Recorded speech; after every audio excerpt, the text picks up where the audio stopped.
जय श्री ओम नमः सिद्धेभ्यः। जय श्री महावीराय नमः। जय श्री परम्पराचार्य गुरुवे नमः। जय श्री उमा स्वामी गुरुवे नमः। जय श्री शांति सागर गुरुवे नमः। जय श्री विद्यानंद गुरुवे नमः। मोक्ष मार्गस्य नेतारं भेतारं कर्म भूभृतां ज्ञातारं विश्वतत्त्वानां वन्दे तद्गुणलब्धे। मंगलं भगवान् वीरो मंगलं गौतमो गणी मंगलं कुंदार्यो जैन धर्मोस्तु मंगलम्। तत्वार्थ सूत्र परम मांगलिक ग्रंथ है। आचार्य कुंद के पट्टशिष्य आचार्य उमा स्वामी द्वारा विक्रम की प्रथम शताब्दी में इसे लिखा गया है। संस्कृत इसकी भाषा है, सूत्रात्मक इसकी शैली है, 10 अध्यायों में विभाजित है, 7 तत्वों का बहुत सुंदर इसमें वर्णन है। हम सभी लोग तीसरा अध्याय पढ़ रहे थे, जिसमें 3 लोक की व्यवस्थाओं में अपन ने अधोलोक के बारे में देखा था और मध्यलोक में जम्बूद्वीप आदि के बारे में देखा था। जम्बूद्वीप में अनेक व्यवस्थाएं देखी और जम्बूद्वीप के बाहर, 2.5 द्वीप के बाहर और जितनी भूमियां हैं उनके बारे में भी देखा। कितनी भूमियां स्थित हैं और कितनी अवस्थित हैं, मतलब कि जो ज्यों की त्यों रहती हैं, और कुछ भूमि ऐसी हैं जिनमें काल का परिवर्तन आती होता है, वो भी अपन ने देखा। अब जो भूमियों में रहने वाले जो जीव हैं उनकी आयु कितनी होती है उसके बारे में आचार्य गण बता रहे हैं। तो जम्बूद्वीप में अपन ने 7 क्षेत्र पढ़े थे और उन 7 क्षेत्रों में कुछ भूमियाँ जो हैं उनमें कौन से जीव रहते हैं और उनकी कितनी आयु आदि होती है। सूत्र नंबर 29 नंबर का जो है उसका अपन सब उच्चारण करेंगे। आप अपनी जनवाणी में यह सूत्र निकाल लेंगे। एक बार हम बोलेंगे, दोबारा सभी आप लोग। 1 2 3 पल्लोपम स्थितयो हैम्बवतक हारी वर्षक दैव कुर्वकः। 1 2 3 पल्लोपम स्थितयो हैम्बवतक हारी वर्षक दैव कुर्वकः। इस प्रकार से सूत्र का उच्चारण हुआ। अब इस सूत्र का अर्थ जो है बोर्ड के माध्यम से समझते हैं। तृतीय अध्याय का सूत्र नंबर 29। 1 2 3 पल्लोपम स्थितयो हैम्बवतक हारी वर्षक दैव कुर्वकः। इस प्रकार से यह सूत्र का उच्चारण है। अब देखिए, 1 मतलब 1, 2 मतलब 2, 3 मतलब 3। पल्लोपम, ये पल्लोपम जो है एक प्रमाण का नाम है। स्थितयो मतलब स्थिति। 1 पल्लोपम, 2 पल्लोपम, 3 पल्लोपम स्थितयो स्थिति होती है, आयु होती है। कहाँ की? हैम्बवतक हारी वर्षक दैव कुर्वकः। ये हैम्बवत है, एक का वहाँ पर रहने वाले व्यक्ति आदि के लिए। हारी वर्ष है और वह का उसके स्वामी आदि। दैव कुर्वक है और ये का जो हो गया उसका एक स्वामीवाचक। तो इस प्रकार से देव कुरु हैम्बवत क्षेत्र, हरिवर्षक क्षेत्र और विदेह क्षेत्र में जो देवकुरु उत्तर कुरु है उसमें से देवकुरु लेना है। यहाँ की क्रम से जो आयु है मनुष्यों तिरंचों की कितनी है? 1 पल, 2 पल, 3 पल। हैम्बवतक में रहने वाले जो तिरंच मनुष्य हैं उनकी आयु कितनी है? 1 पल की है। हारी वर्ष में रहने वाले जो जीव हैं उनकी कितनी? 2 पल्लोपम की आयु है। और देवकुरु में रहने वाले जो जीव हैं उनकी आयु कितनी है? 3 पल्लोपम की। जैसा कि हमने आपको बताया था कि कुछ शाश्वत भोगभूमियाँ होती हैं, तो ये जो शाश्वत भोगभूमि हैं ये कौन सी दिशा की हैं? दक्षिण दिशा की हैं, ठीक है ना। दक्षिण दिशा में ये हैम्बवत क्षेत्र हारी इसलिए बन गया, का प्रत्यय लग जाने के कारण ये हरि का हारी हो गया, ठीक है, हरि वर्षक, ठीक है। और ये देव कुरु। इस प्रकार से जो यह जो क्षेत्र है ये जगन्य भोगभूमि का है। हारी वर्षक जो है वह कौन सा है?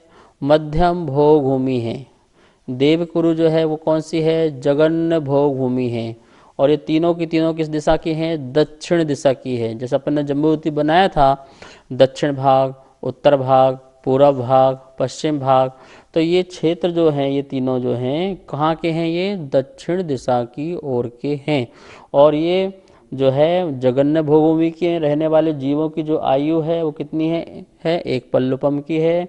मध्यम भोगभूमि में रहने वाले जीवों की जो आयु है कितनी है, 2 पल्ल की है। और जो देवकुरु में रहने वाले जो जीव मनुष्य हैं उनकी जो आयु है वो कितनी है, त्रिपल्लुपम, 3 पल्ल वाली है। इससे तो मतलब स्थिति आयु। इस प्रकार से वहाँ के मनुष्य और वहाँ के त्रियंचों की यहाँ पर आयु इस सूत्र में कही। नमस्ते महर्षि। हे गुरुदेव, पल्लुपम किसे कहते हैं?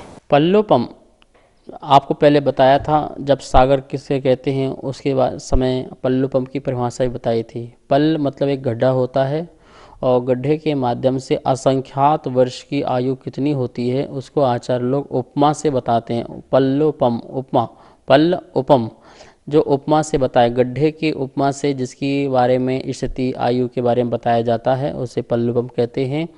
और इसका प्रमाण भी पहले बताया था कि 2000 कोष का एक गड्ढा करो, लंबा चौड़ा और ऊंचा, और उसमें भोग उत्तम भोग भूमि के मेढे का बाल जो टुकड़े करके डालो और फिर 100 पूरा भर दो उसको, 100 वर्ष में एक बाल निकालो।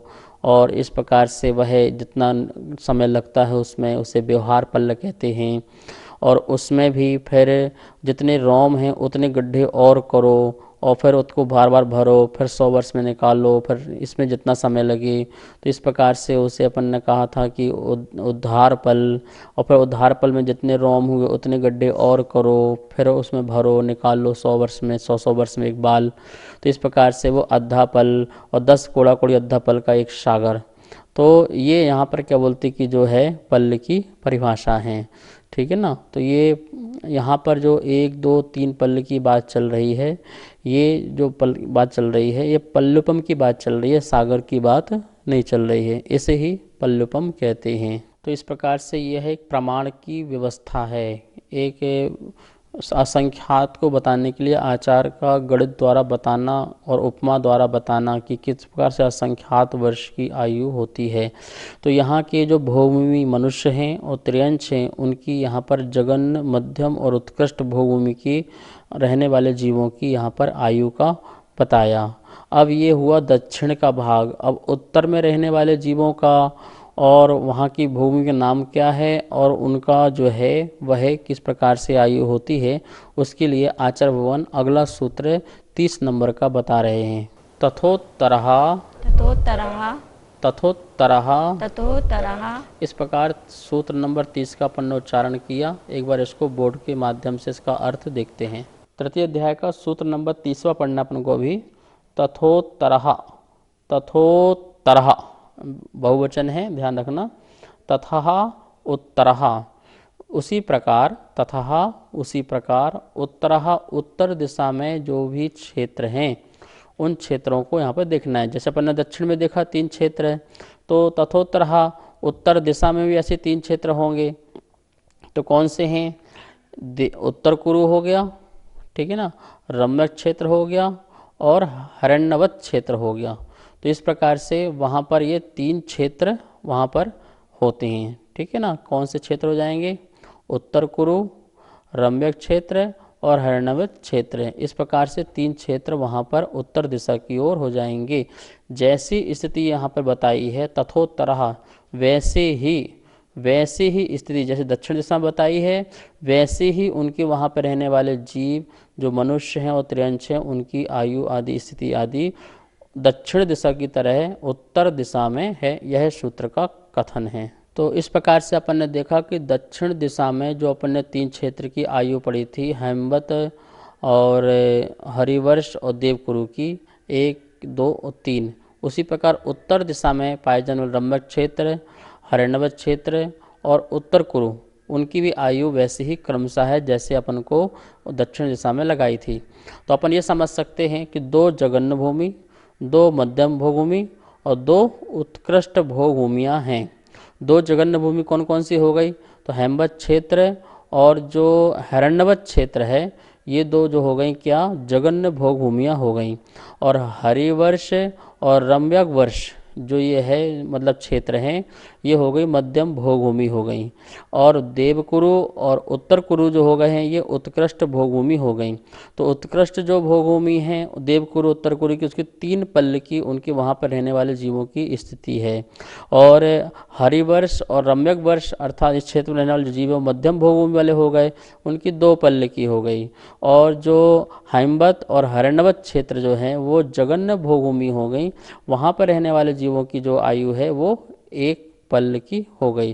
तो इस प्रकार से 3 पल, 2 पल और 1 पल, ये तीनों ही असंख्यात वर्ष हैं। ध्यान रखना, तीनों ही कैसे हैं, असंख्यात वर्ष हैं, क्योंकि असंख्यात के भी असंख्यात प्रकार के भेद होते हैं। इस प्रकार से यहाँ जानना। तो यहाँ पर आचार्य भगवान ने जो भोग भूमि में रहने वाले जो जीव हैं, शाश्वत भोग भूमि में रहने वाले जो जीव हैं, उनकी जगन्य मध्यम उत्कृष्ट भोग भूमि में रहने वाले जीवों की आयु का यहाँ पर वर्णन 2 सूत्रों के माध्यम से किया। अब अपने मन में प्रश्न खड़ा हो जाता है कि आपने विदेह क्षेत्र में जो दक्षिण दिशा की ओर देवकुरु है, उत्तर दिशा की ओर उत्तर कुरु है, तो जो बाकी जो विदेह क्षेत्र बचा उसमें रहने वाले जो मनुष्य हैं वो त्रियंश हैं, उनकी आयु कितनी है, स्थिति कितनी है, ये अपने आप ही एक प्रश्न खड़ा हो जाता है। तो इसके लिए आचार्य भगवान स्वयं एक सूत्र बताते हैं 31 नंबर का, कि वहाँ पर रहने वाले जो जीव हैं उनकी कितनी आयु होती है। तो आइए अपन 31 नंबर का सूत्र का उच्चारण करते हैं। विदेहेषु विदेहेषु संख्ये कालः, संख्ये कालः, विदेहेषु विदेहेषु संख्ये कालः। संख्ये कालः। इस प्रकार से अपन ने यहाँ पर सूत्र का उच्चारण किया। अब बोर्ड के माध्यम से इस सूत्र का अर्थ समझते हैं। तृतीय अध्याय का सूत्र नंबर 31 पर पढ़ना है अपन को। विदेहेषु संख्येय कालः, या तक पढ़ना, संख्येय कालः, विदेहेषु संख्येय कालः। विसर्ग है पूरा, इसमें बहुवचन है।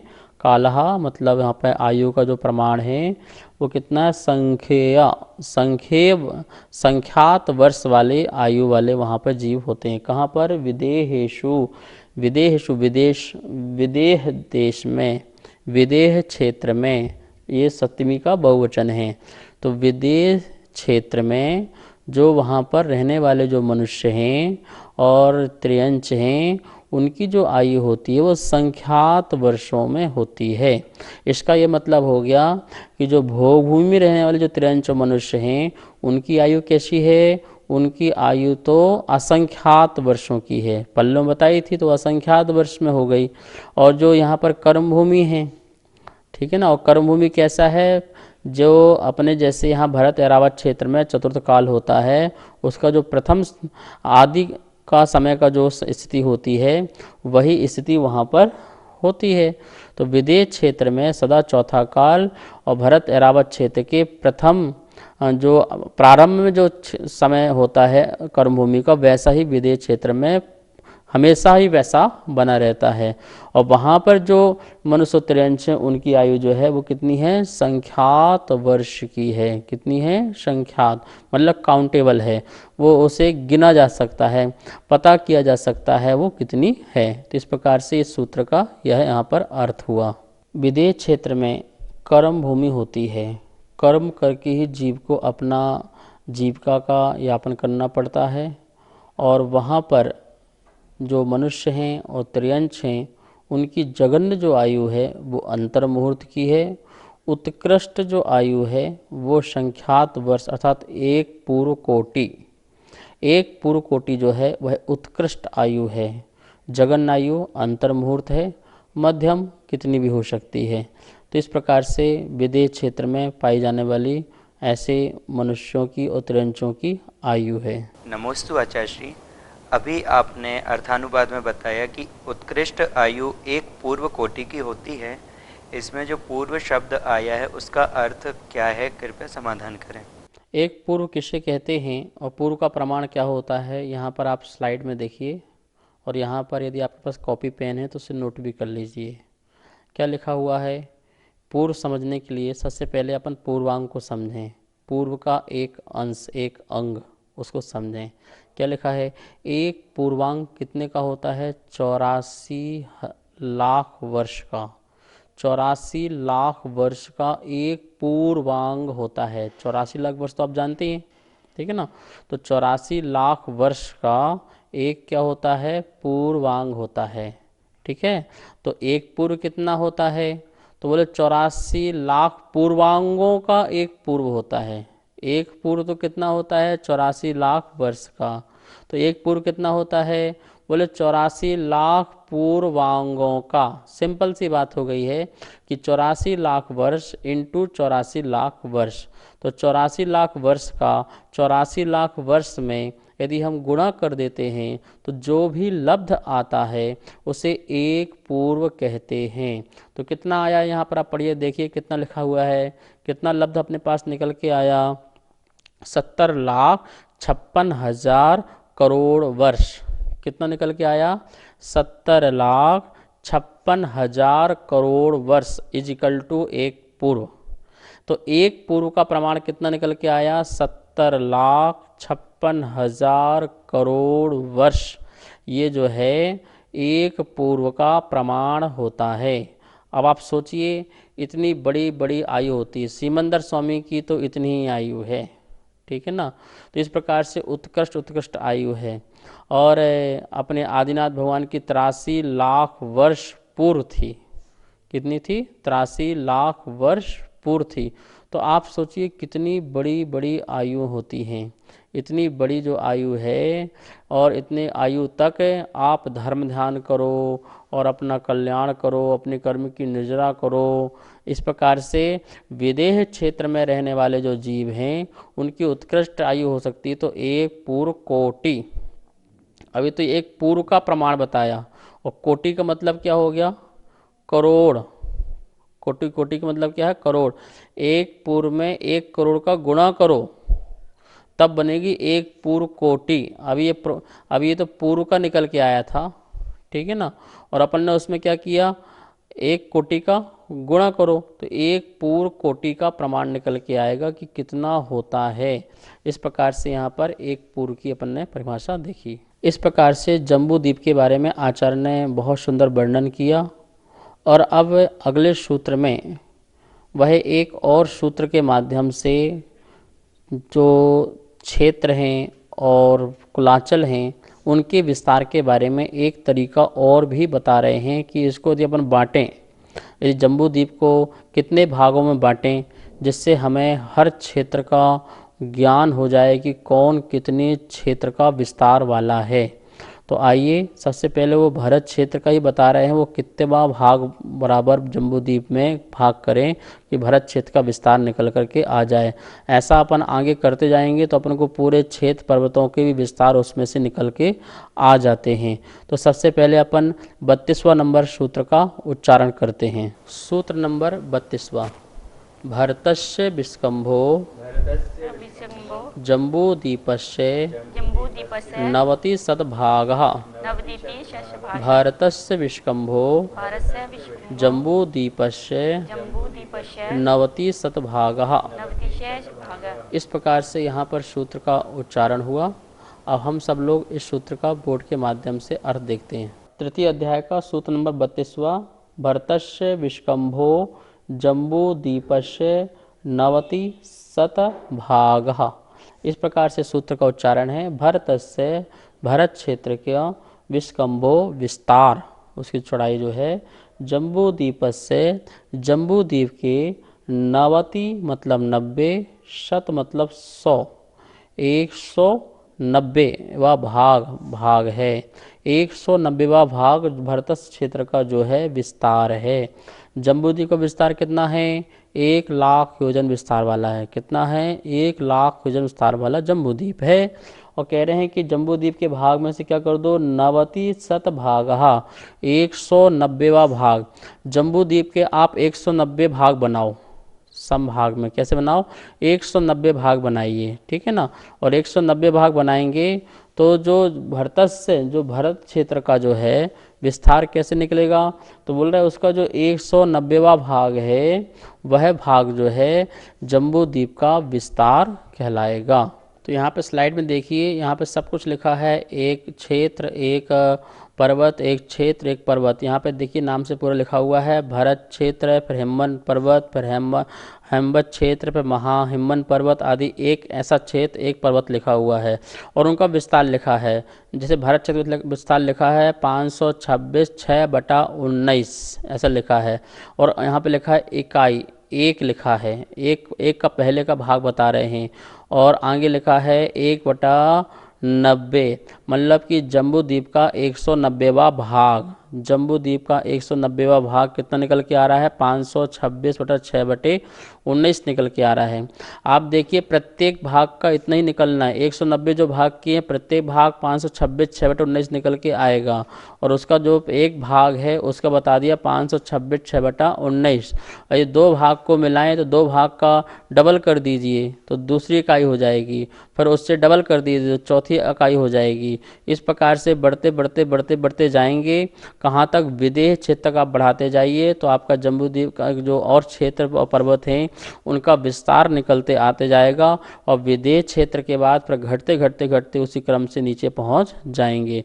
तो इस प्रकार से अपन देखेंगे यहाँ पर कि भरत और क्षेत्र आदि और हिमवन पर्वत आदि का यहाँ पर विस्तार एक इस प्रकार से भी निकाला जा सकता है। इस प्रकार से यहाँ पर आचार्य भगवान ने पूरा का पूरा जम्बू द्वीप के बारे में वर्णन कर दिया, उसका विस्तार के बारे में, उसके क्षेत्रों के बारे में, वहाँ के पर्वतों के बारे में, और सारी की सारी यहाँ पर उन्होंने इस सूत्रों के माध्यम से जानकारी हमको यहाँ पर दी। आचार्य उमा स्वामी महाराज ने सूत्रों के माध्यम से हमें बहुत सुंदर ज्ञान दिया कि जम्बू द्वीप में सुमेरु पर्वत कहाँ पर हैं, आकृत्रिम चित्तालय कहाँ पर हैं, और क्षेत्रों का विस्तार कितना है, और यह जो रचना है वह अकृत्रिम रचना है, कहाँ पर भोग भूमियाँ आदि हैं। इस प्रकार से जो उन्होंने वर्णन करके हमको ज्ञान कराया, क्योंकि हम पृथ्वी को लेकर के बहुत ज़्यादा कंफ्यूज में रहते हैं, कैसी पृथ्वी होगी। अभी तो आपको जम्बू तो छोटी पृथ्वी बताई है, पूरा ये असंख्यात द्वीप समुद्र मिल करके एक राजू चौड़ा एक राजू लंबा आदि में इस प्रकार से विस्तार में ली हुई जो है इतनी बड़ी भूमि होती है। और हमें आज तक जो पता नहीं चलता था कि विदेश क्षेत्र कहाँ पर हैं, हम कहाँ पर हैं, भरत क्षेत्र कहाँ पर हैं, रावत क्षेत्र कहाँ पर हैं, इन सब की समस्त जानकारी आचार्य ने बहुत ही छोटे छोटे सूत्रों के माध्यम से हमको गागर में सागर भर करके दे दिया है। यदि हम सबको और भी विस्तार से पढ़ना है तो यति वृषभ आचार्य की जो त्रिलोक प्रणति है, 3 वॉल्यूम हैं, वो 3 भाग हैं, हम उसके माध्यम से और विस्तार से 3 लोक में क्या क्या कहाँ कहाँ क्या चीज़ें हैं उसका बहुत सुंदर से पढ़ सकते हैं। और आचार्य नेमिचंद द्वारा लिखी हुई जो त्रिलोकसार ग्रंथ है उसके माध्यम से भी हम इन 3 लोक के बारे में और 2.5 द्वीप के बारे में, जम्बूद्वीप, मध्यलोक, ऊर्ध्वलोक, अधोलोक का भी विस्तार अपन अच्छी तरह से पढ़ सकते हैं।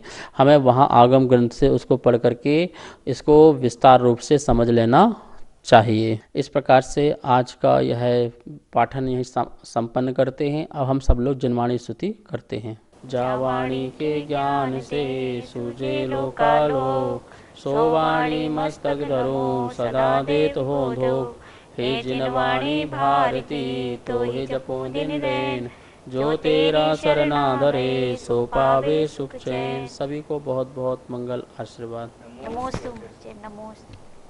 सभी को सादर जय जिनेन्द्र।